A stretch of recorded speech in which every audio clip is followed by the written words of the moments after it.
شہادت کی بات آئی ہے تو کربلا سے شروع کرتے ہیں. امام کی شہادت ہوئی. حیات الخفا کا مصنف لکھتا ہے کہ امام علی مقام جس وقت شہادت کے وقت اپنے گھوڑے پر جو سوار تھے وہ گھوڑا رسول اللہ کا گھوڑا.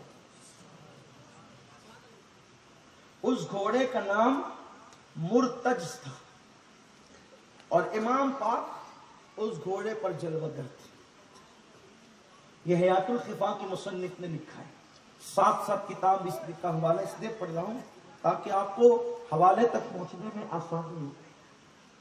اب وہ رسول اللہ صلی اللہ علیہ وسلم کا تربیت یافتہ گھوڑا تھا اور امام پاک حضور کے وصال کے بعد سے لے کر کے اس گھوڑے کو آپ نے اپنے پاس رکھا تھا.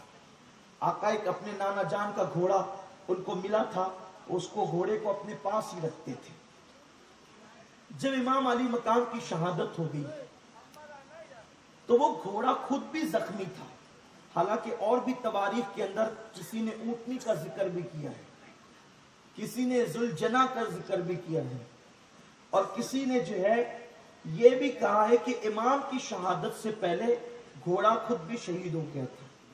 الگ الگ روایتیں ہیں اور ساری روایتیں میں نے اشاروں میں کہہ دی. جس کو آپ کا ذوق جس طرف میلان کرتا ہے آپ اس روایت کو قبول کریں, کیونکہ کربلا کی تاریخ پر اتنی روایت ہے ایک ایک بات پر کہ اگر سب بیان کی جائیں تو زندگی ختم ہو, کربلا ختم نہ ہو. اور یہ روایات میں اختلاف کیوں ہوا, اس کی وجہ یہ ہے کہ جس نے جس طرح سے دیکھا اس نے اس انداز سے بیان کیا. کچھ لوگوں نے اس میں خلط ملط بھی کیا لیکن دیکھنے والوں نے دیکھا. اب امام پاک کو کسی نے کہا کہ امام پاک کربلا کے دن اونٹنی پر تھے. میں نے بہت سوچا کہ اونٹنی پر تھے, پھر یہ گھوڑا اچانک کہاں سے آ گیا. تو جب میں نے تحقیق کرنی شروع کی, کوئی محقق تو نہیں ہوئی لیکن جب میں نے تحقیق کرنی شروع کی تو پھر اس نتیجے پر پہنچا کہ امام پاک جنگ شروع ہونے سے پہلے یزیدیوں کے سامنے خطبہ دینے کے لیے گئے. یزیدیوں کے سامنے اتمام حجت کے لیے خطبہ دینے کے لیے گئے. تو اب چونکہ گھوڑے سے اونچا اونٹ ہوتا ہے تو وہاں اونچی جگہ پہ بیٹھ کر اگر خطبہ دیا جائے تو آواز دور تک پہنچتی ہے. تو لشکر 22,000 کا تھا.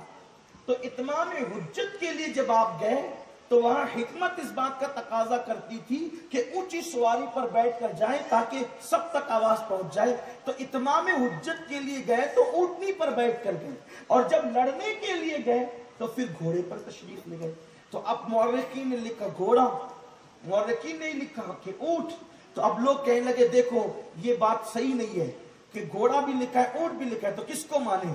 تو بات تو دونوں صحیح ہے لیکن اس میں آپ کو تھوڑی سی جو وہ دماغ سوزی کرنی پڑے گی, اس کی تہ تک پہنچنا پڑے گا, تب پتا چلے گا کہ اصل چیز کیا ہے, تب آپ اصل تک پہنچیں گے. ورنہ اگر آپ نے یہی سوچ لیا نا کہ ساری چیزیں من گڑت ہے, من گڑت نہیں ہے بلکہ اس کو جو ہے وہ بیان کیا گیا ہے لیکن اس پر دھیان دینے کی ضرورت ہے. تو میرے پیارے آقا صلی اللہ علیہ وسلم کے پیارے دیوانوں, جو مرتج نام کے گھوڑے پر امام علی مقام جلوگر تھے تو چونکہ وہ رسول اللہ صلی اللہ علیہ وآلہ وسلم کا گھوڑا تھا, جب امام پاک شہید ہو گئے تو گھوڑے پر بھی بہت سارے تیر لگے ہوئے تھے.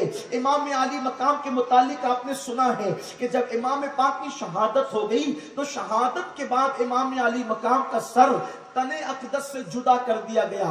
امام کا سر تن اقدس سے جب جدا ہو گیا تو تن اقدس سے جدا ہونے کے بعد امام علی مقام کے اوپر کے کپڑے ظالموں نے اتار لیے اور اتارنے کے بعد امام علی مقام کے وجود ناس کو انہوں نے گھوڑوں کی ٹاپوں سے کچلنا شروع کیا.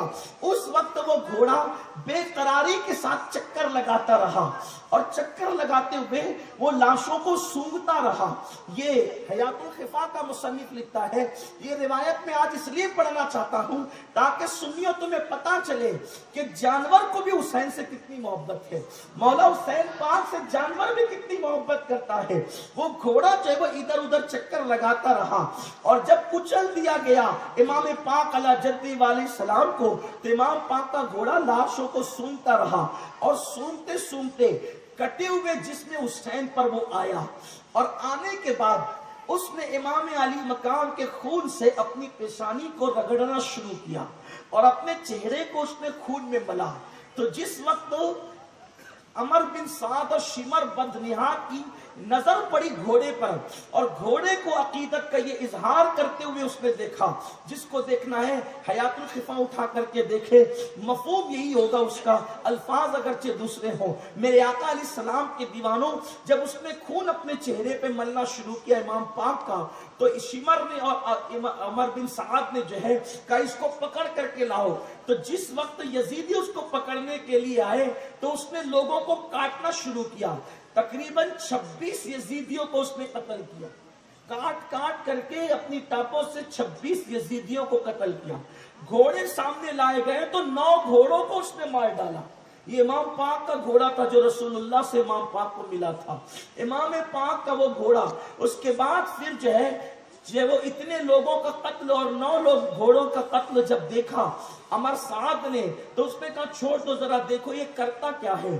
تو پھر وہ گیا اور امام پاک کے جسم کو سونگ کر جو ہے وہ چومنے لگا اور اس کے بعد پھر مزید اپنے سر کو خون میں ڈبویا اور ڈبونے کے بعد پھر جو ہے وہ روتے ہوئے خیمے کی طرف آیا اور جب خیمے کی طرف آیا تو تب بیبیوں کو پتا چلا کہ امام علی مقام شہید ہو گئے، کیونکہ جہاں خیمے تھے خیموں سے میدان جو کربلا کا تھا وہ کافی دور تھا، بہت آسانی کے ساتھ خیمے میں کھڑے ہو کر کے وہ جنگ کا منظر نظر نہیں آتا تھا، خیمے سے باہر نکلنے پر تو نظر آتا تھا لیکن خیمے کے اندر سے جنگ کا منظر نظر نہیں آ سکتا تھا۔ اور بیبیاں جو تھی وہ خیمے کے اندر تھی تو ابھی تک کے بیبیوں کو اطلاع نہیں تھی کہ ان کا سہاگ اجڑ گیا، زینب کو اطلاع نہیں تھی کہ ان کا بھائی جام شہادت نوش فرما چکا، سکینہ کو اطلاع نہیں تھی کہ وہ یتیم ہو چکی ہے۔ اللہ اکبر، سب کا سہارا دینے والا آج دنیا سے کوچ کر گیا ہے، پتا نہیں تھا۔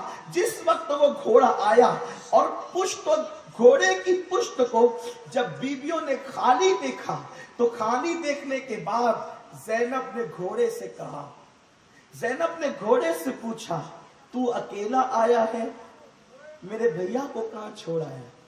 سکینہ نے کہا تو اکیلا آیا ہے، میرے بابا کو کہاں چھوڑا ہے؟ بیبیوں نے کہا تو اکیلا آیا ہے، ہمارا سہاگ کہاں چھوڑایا؟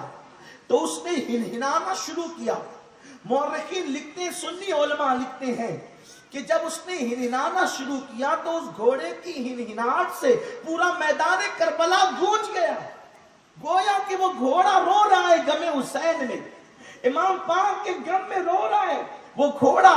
اور جب وہ ہنہناتا رہا اور بیبیوں نے بھی رونا شروع کیا تو پھر بیبیوں کا رونا اس سے نہیں دیکھا گیا، پھر وہ دوڑتے ہوئے وہاں سے نکلا اور نکلنے کے بعد اس نے فرات میں چھلانگ لگائی اور اپنی جان جان آفری کے حوالے کر دی۔ یعنی کہ اس نے یہ بتایا کہ جب میرا امام موجود نہ رہا تو اب میں موجود رہ کر کے کیا کر سکتا ہوں، گویا کہ وہ گھوڑے نے بھی جو ہے زندگی اپنی ختم کر دی امام پاک کی محبت میں۔